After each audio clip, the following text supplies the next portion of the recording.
Okay, so we've discovered that electric fields diverge radially away from the source of the electric field, right? So here's charge, and here's an electric field diverging radially away. The electric field, of course, could diverge, could be towards the charged particle, but it still sort of ends or originates on the charged particle, something like that.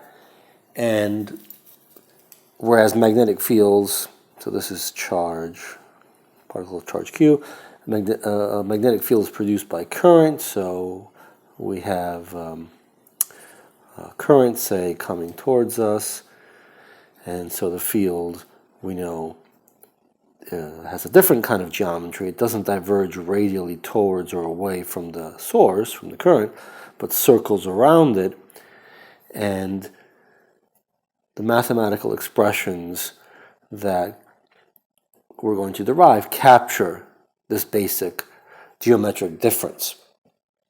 So there's a Gauss's law for electric fields that has the form that it has because electric fields diverge away, and there's a Gauss's law for magnetic fields that has the form that it has because electric fields circle around and don't diverge. Then there's a law that captures this geometry, and we're going to derive that in a minute. So first let's think about integrating over closed surfaces, right? So we know that if we integrate the electric field over a closed surface, Gauss's law applies. The reason that it applies is because, in a sense, the way to capture an electric field, right, a field that diverges away from some point in this case, is to close it with a surface. And so you'll get a non-zero value. You'll get Q enclosed over epsilon naught, which in this case is, let's say, it's Q star. If we close this with, if we put a cube such that the charge is inside the cube somewhere, then we would get Q star over epsilon naught as a result of integrating the electric field over that cube. If instead the charged particle of charge Q star is outside of the cube or any other closed surface, then the electric flux through that closed surface will be zero. Okay, so it all depends on whether the source is inside or outside of the closed surface. On the other hand, for magnetic fields, when we integrate the magnetic field over a closed surface, let's say it's a cube, it doesn't matter whether I put the cube here or whether I put the cube such that the current goes straight through it. So imagine that's the side of the cube, but that's part of a closed surface, so that the current goes straight into the cube. We always get that this is the case because magnetic fields circle around. So this is like saying that magnetic fields don't diverge from the source, and there's actually a differential version of this, which we'll explore later in the more advanced course, that says, you can write it like this, but it's really, we can actually write it in terms of words, divergence, or div B, right? The magnetic field doesn't diverge away, so it has zero divergence. And because the electric field does diverge, so this is some mathematical quantity, the divergence of the electric field depends on the charge or the charge density. So this is equivalent to this statement, but this is in integral form. This is in differential form. So these are derivatives of the electric field. It's basically asking, how is the electric field changing as we're moving away in this direction? Whereas this is saying, how is the magnetic field changing as we're moving away in this direction? And the answer is it's not, because the electric field circles around. Okay, so that's the integral version of that expression. So given that magnetic fields circle around, perhaps there's a different kind of integral equation that allows us to capture the magnetic field. And so let's think about that, right? If we think of a line, we follow a path like this, then I'm integrating the magnetic field over a line, or my DRs or DLs, whatever you want to call them, might be in the same direction as the magnetic field, something like this. And I want to think of this kind of calculation, right? Let's integrate the magnetic field along a line, right? So I'm constantly picking out the magnetic field dot dl, b dot dl, and that's not zero, but I'm going to come all the way around. When I do that, right, I know that the magnetic field, let's say that we are at a distance r naught, so that the current, let's make it I naught, goes straight through the center of this circle of radius r naught. And I integrate the magnetic field there, I'm going to get, right, B and dl are aligned in this case, so I just get the magnitude of one times the magnitude of the other. And that ends up being, B is a constant there in magnitude, so it's mu naught I naught over 2 pi r naught, because everywhere along here we are at a distance r naught from the infinitely long line of current.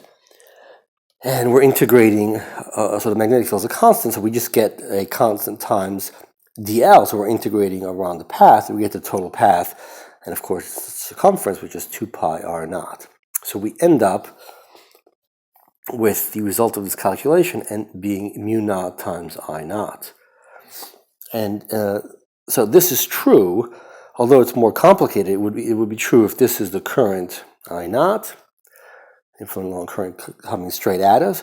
It would be true if we integrated around this path. It would be a more complicated calculation, right? So the dLs of the path would look like this. It would be changing like that, and they wouldn't necessarily be aligned with the field, because the field, so here it would be, the field would kind of point that way, here it would point that way, here it would point that way, so we could draw a few magnetic field lines. Here it would be, it's further away, so but it's a little bit smaller, therefore, but it's pointing that way.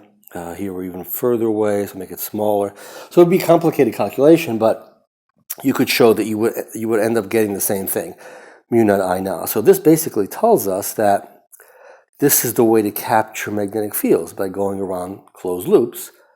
And in general, we get mu naught, a constant, times the current that's inside of that, that goes through the area that has this closed loop as a boundary. So it kind of reminds us of Gauss's law for electric fields, but so it's the useful version of that is a closed path for magnetic fields, and this is called Ampere's law. Okay, this is not useful for electric fields, just in the same way that this is not useful for magnetic fields, because we always get zero, and so we should always get zero for the electric field version of this. And let's see that is in fact the case. So we can imagine here's a particle of charge Q star, and we want to integrate around a closed loop, and that's supposed to be a circle with the charge at the center. Not a very good drawing, but let's make the same radius r naught. Right, so we want to consider this integral, the integral of the electric field around that closed path. Right, it's a line integral of the electric field, but the electric field at every point is pointing that way, right? It's pointing radially outward, and it has the same magnitude, whereas the dRs are perpendicular, right? So they were useful for getting the magnetic field because the magnetic field was in that direction, but they don't capture the electric field, if you will, because you always have 90 degrees between the electric field and dl in this case, so you get zero at every point, and you get zero overall.